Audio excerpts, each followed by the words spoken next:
Let me tell you how a simple gate turned into an all-out war, one that started with a slam and echoed far beyond the rusty latch in my hand. Open this gate right now, or I swear I'll have the sheriff here in 5 minutes. That's what she barked, practically shaking with rage on the other side of the iron. I didn't say a word, just looked her dead in the eye, grabbed that latch, and slammed the gate shut so hard it rattled down the driveway. For a second, I honestly thought she might come barreling through it like a bull.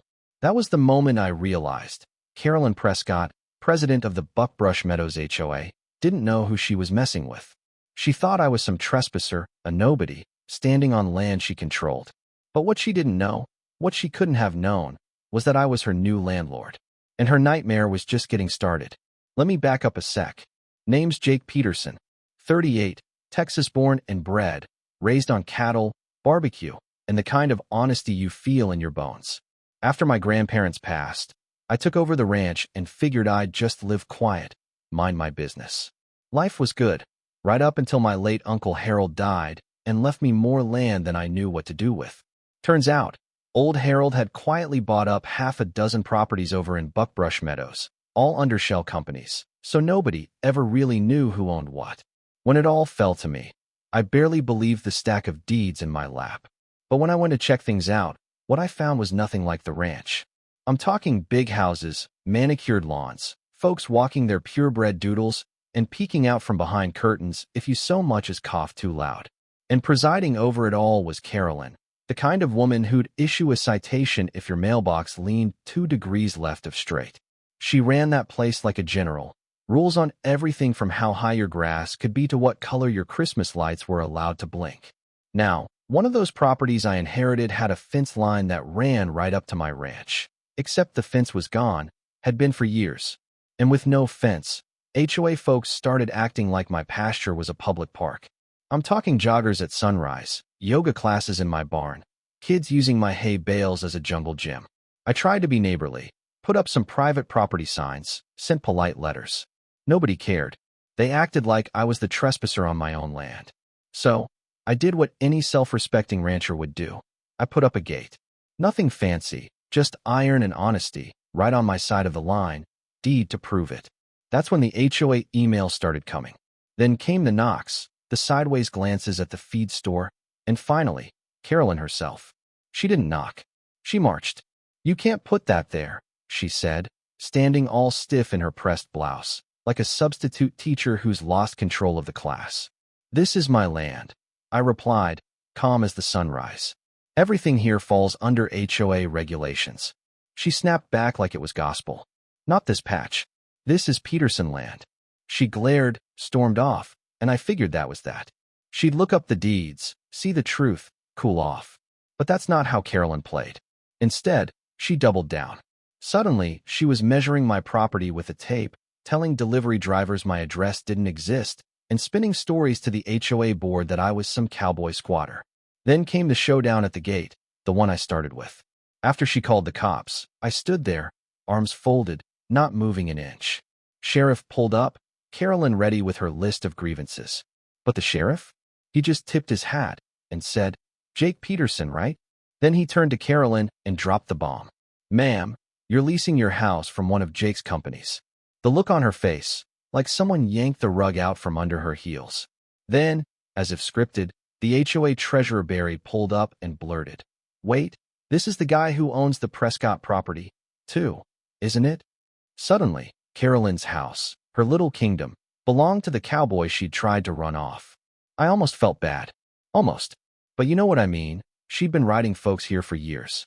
I could see it in the faces of the board members, even the sheriff. When I confirmed it, she just wilted, speechless for once. "You're not my landlord," she whispered. "Afraid so," Barry said, and the truth echoed around us like a church bell. That should have been the end. But Carolyn wasn't the surrendering type.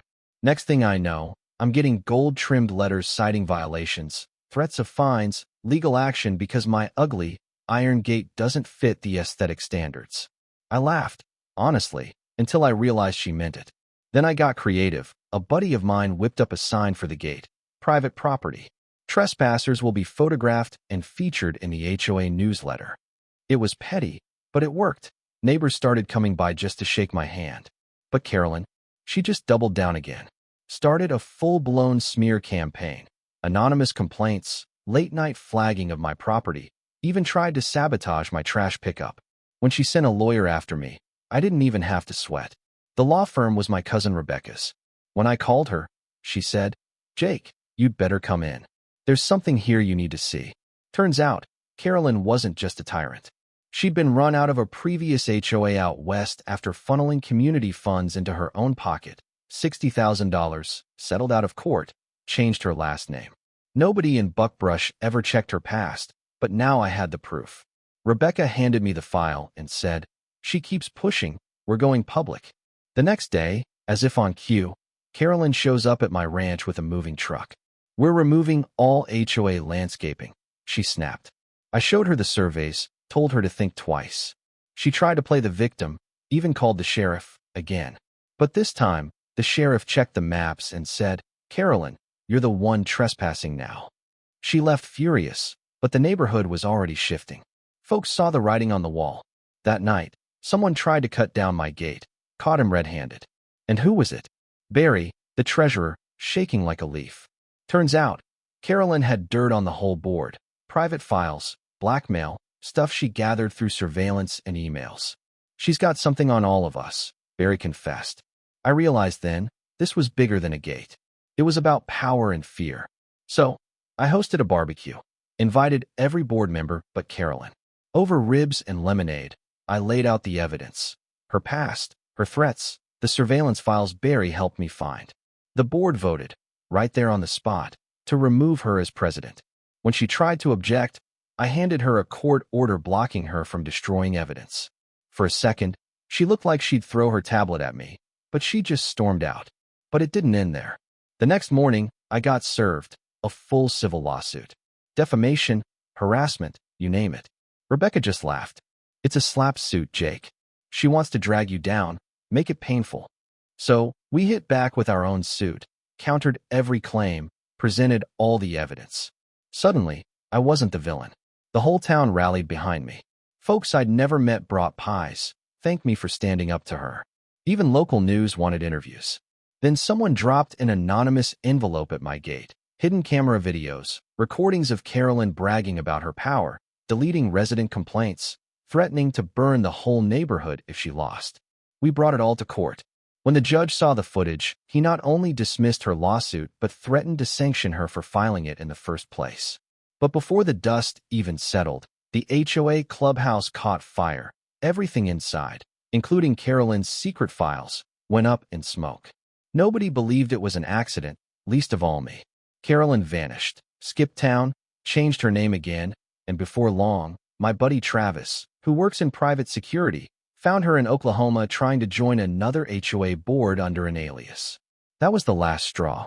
The DA issued a warrant, and her name was mud across every real estate forum in the state. But just when I thought I could breathe easy, the land developers behind Buckbrush sued me for damaging the community brand. Their mistake, they didn't read the fine print. Buried in the original contracts was a clause. Anyone holding over half the rental units could assume administrative control of the HOA. That was me. When the judge saw it, the developer's lawsuit got tossed. We held a new vote, neighbors cheering. This time, I became president, not because I wanted power, but because folks needed fairness. I rewrote the rules, opened meetings to everyone, killed off the nickel and dime fines, and even renamed the neighborhood. Peterson Hollow, a place for neighbors, not dictators. Carolyn, though, she sent one last letter.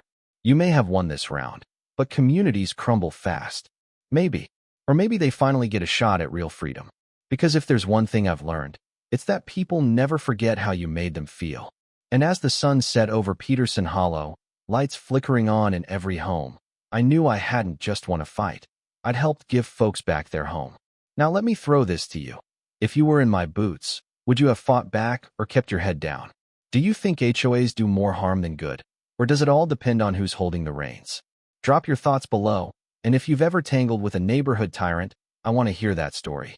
Let's see where the real justice lies.